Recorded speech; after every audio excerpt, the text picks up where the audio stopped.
Waziri wa mambo ya nje na ushirikiano wa Afrika Mashariki, Mheshimiwa Mahamdu Thabit Kombo, amepokea nakala za hati za utambulisho kutoka kwa Kansela Mkuu wa Jamhuri ya Kenya, Mheshimiwa Mohamed Ramadhani Ruwange, katika kikao kifupi kilichofanyika kwenye ofisi ndogo ya wizara jijini Dar es Salaam.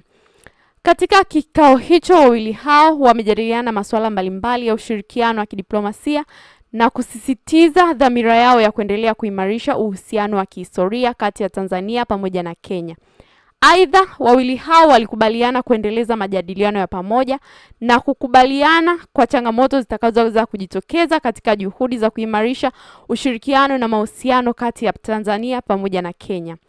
Mheshimiwa Kombo amempongeza Mheshimiwa Ruwange kwa uteuzi wake na amemhakikishia ushirikiano wakati wote atakapokuwa na hudumu hapa nchini. Kwa upande wa Mheshimiwa Balozi Ruwange, ameshukuru serikali ya Tanzania kwa ushirikiano uliopo na kuahidi kuendeleza ushirikiano huo katika sekta mbalimbali zikiwemo biashara, uwekezaji, usafiri wa anga, miundombinu pamoja na utalii na sekta nyinginezo. Endelea kutufuatilia kwenye chaneli yetu ya Matengo Media ili kupata habari tofauti. Mpaka wakati mwingine, bye.